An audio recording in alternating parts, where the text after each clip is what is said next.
Hello, welcome back to Shelabobby Handmade. My name is Caitlin and you can find me just about anywhere on the internet as Shelabobby.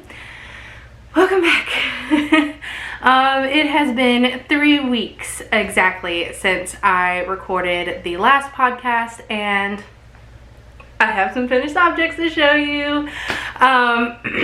Yeah, so if you watched my SAF video, which was posted earlier this weekend, you will know that I have a little bit of a cold, and so I may be pausing to clear my throat, grab some water, cough, sniffle, sneeze, all that sort of thing.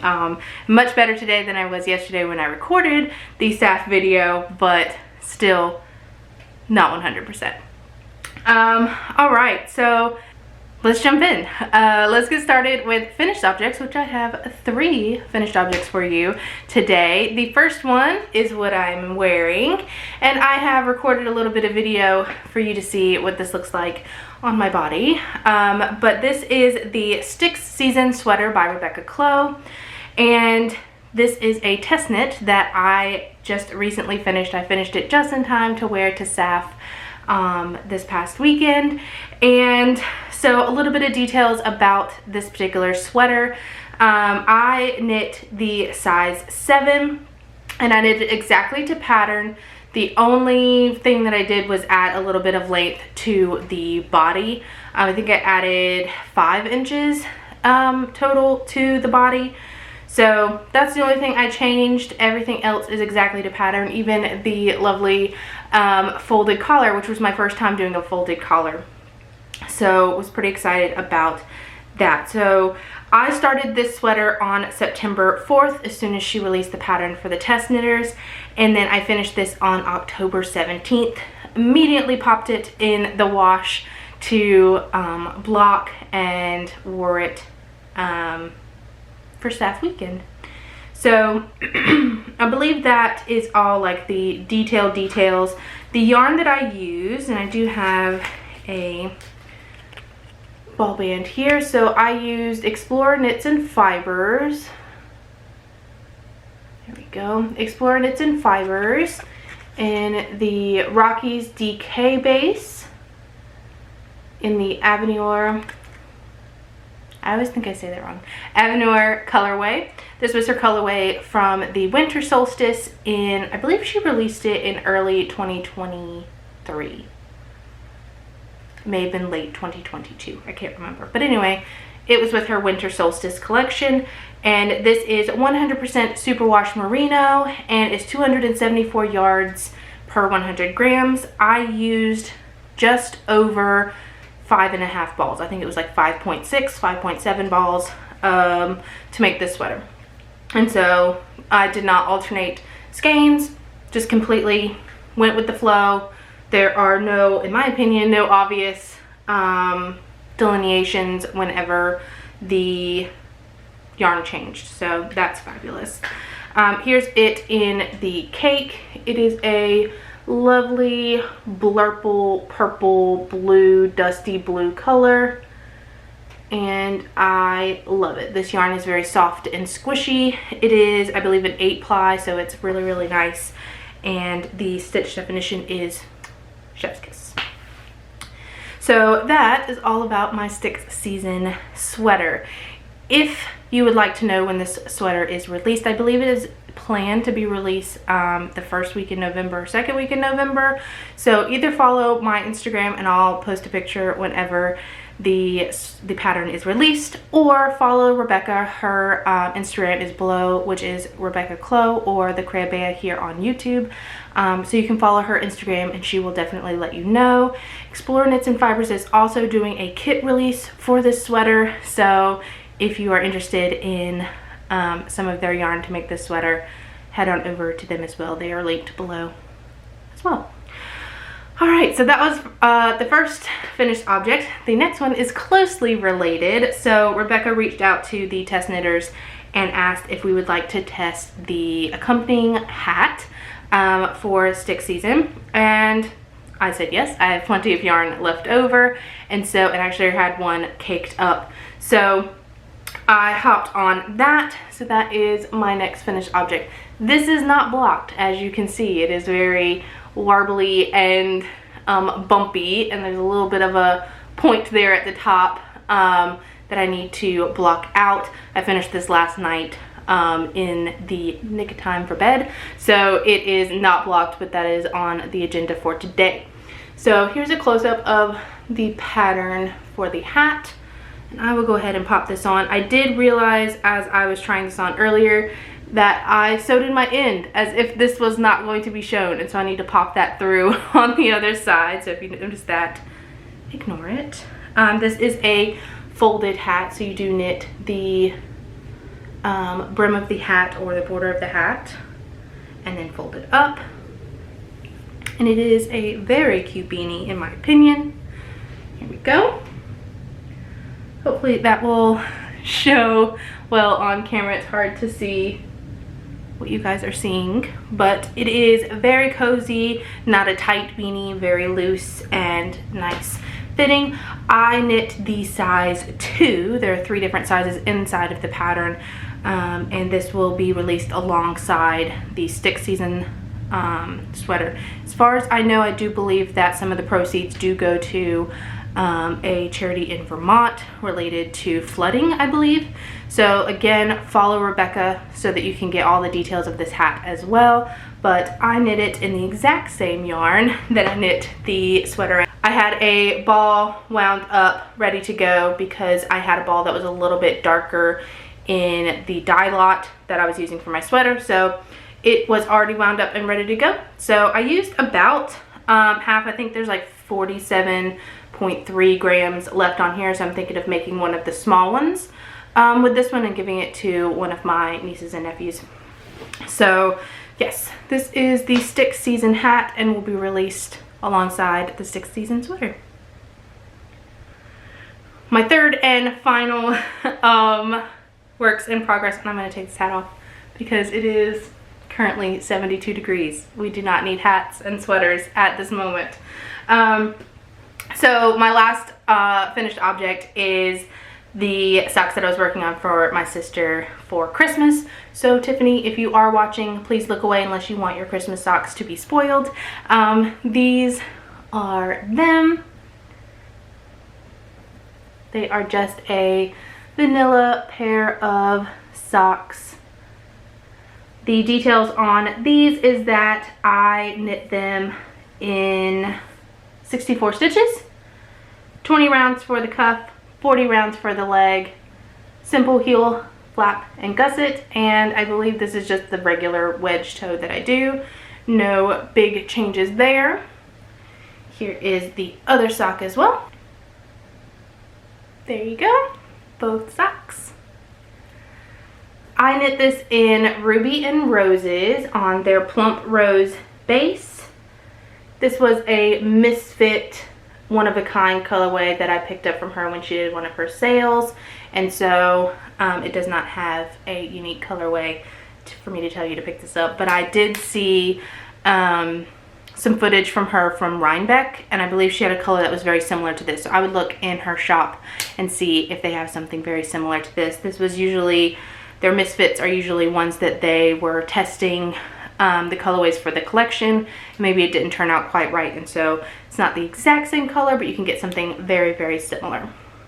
So that is my third final object.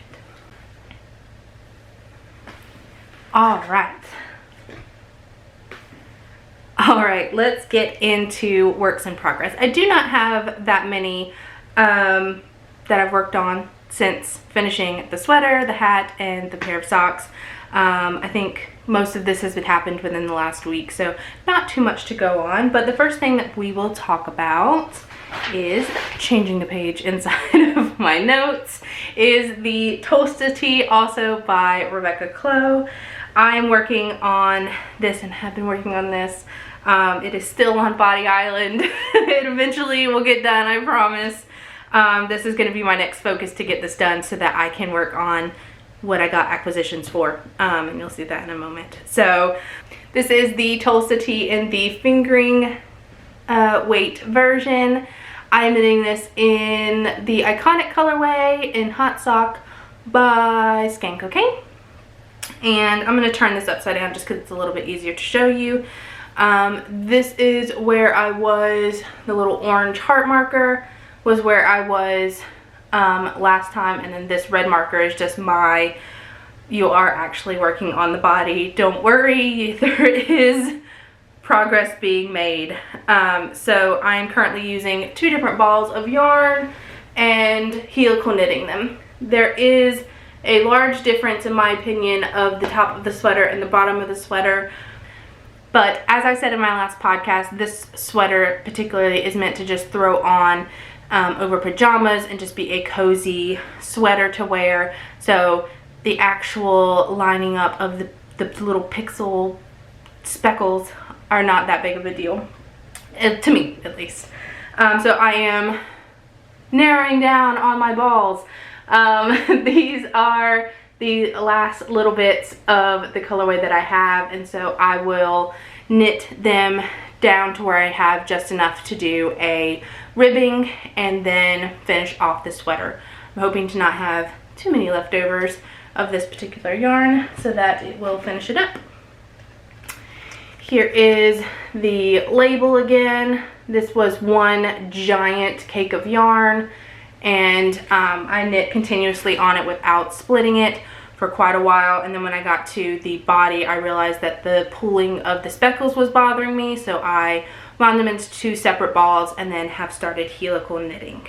My hope is that, and my goal, let's say goal, my goal is that by next podcast this will be done and will be a finished object. So at the moment, the last time I tried it on, it was at the belly button, so we are getting there. It's almost done, I promise. It is, let me pop it back in here. It is living in my bag from the Fat Squirrel. This was the Spooky Ghosts bag, one of my favorite ones that I have been using all season, and accompanying it is the purple sock ghosty bag, which is housing my other work in progress. So this is a sock, of course, gotta have one of those on the needles. This is my sock. It is my vanilla recipe. I do not have a pattern for it. It is just something that I have adapted through my time in knitting socks. This is looking really funky and fun on the camera. So this is the first sock. I have just finished the gusset decreases and started on the foot. This is, of course, Magic Loop, and I am doing 68 stitches for my preferred sock. I think this is 20 rounds for the cuff, maybe 15 for the leg, and then moving on into the foot. This yarn is by Super Glow Fiber. It is their sock base in the colorway Sunkissed, and it is so bright and happy. I was surprised actually that it looked quite a bit more muted, like almost like a sherbet color. Once you get it in the skin, you can see that there's some bright yellow on the heel there, but once you get it and knitting it into stockinette, it actually mutes it down a little bit and kind of muddles it. So here is, and muddle in a good way, not in a bad way.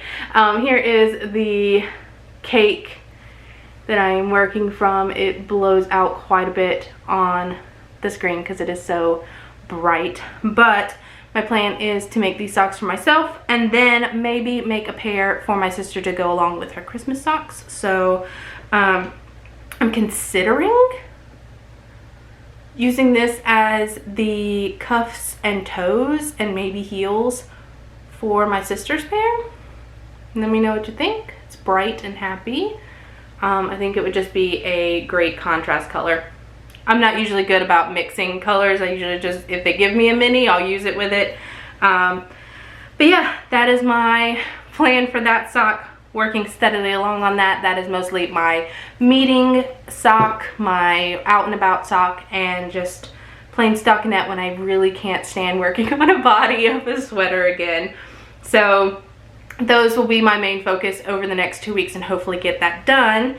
And that brings us into acquisitions. For my birthday, I purchased myself a dream project.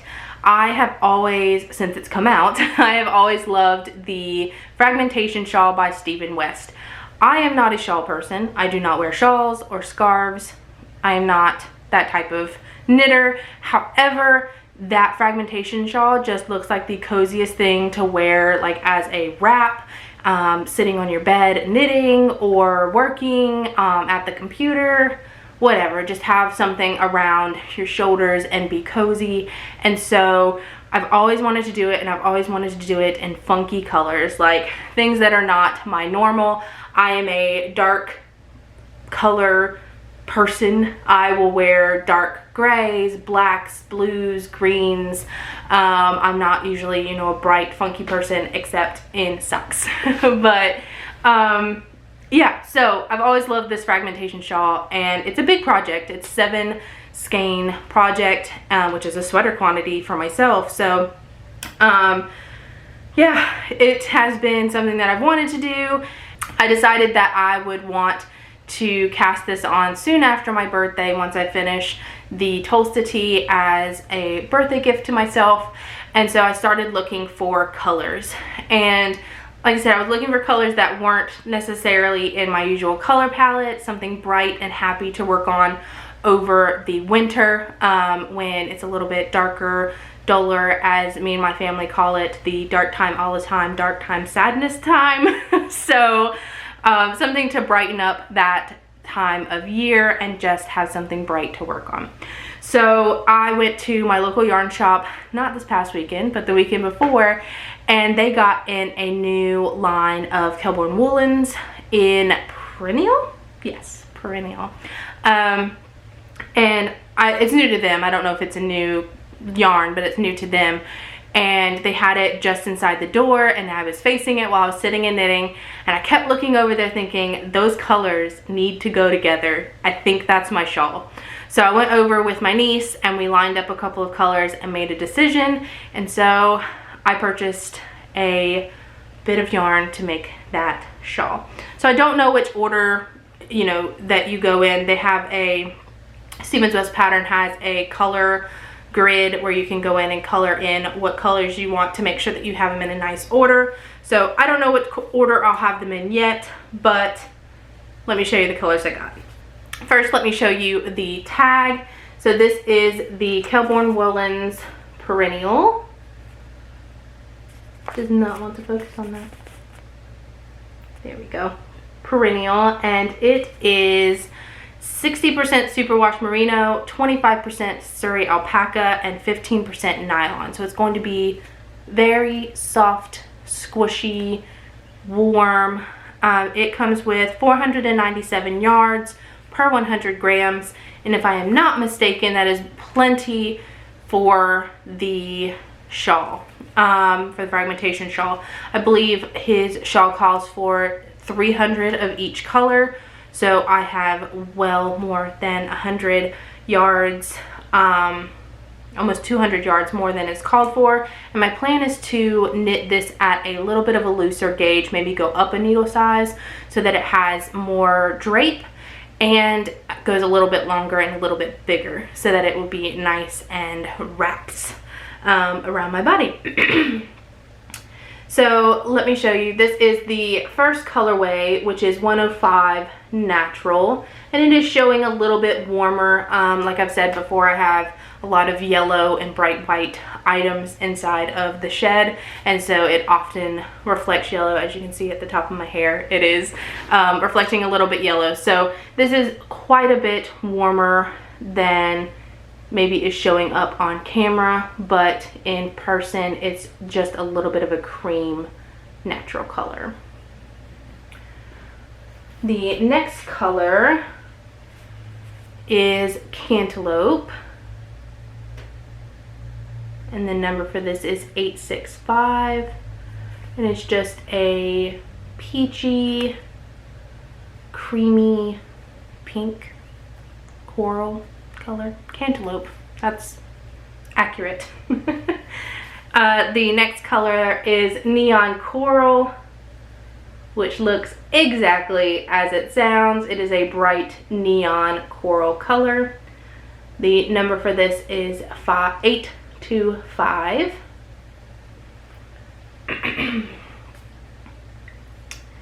The next colorway is pineapple, and it is a neon yellow.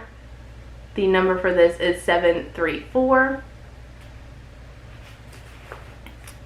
Oops. The next colorway is pastel green, which it is not as pastel as the name implies. It is much more of like a bright minty green.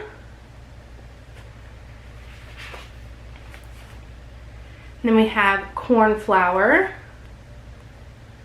which is a little bit similar in tone to the sweater that I have, like a purple blurple color. This one's just much brighter and lighter. And this is 550. I think I forgot to tell you the number for this one, 365 for the pastel green. And then the last color is neon lime, which is going to blow out, of course, because it is neon lime. Color number is 329 for this one. So let me gather all of these together so that I can show you the color palette together. It is going to be a fun fragmentation shawl. I feel I'm very excited to cast this on and get it started. So my focus, I cannot get this last skein to stay. So my focus, look how fun!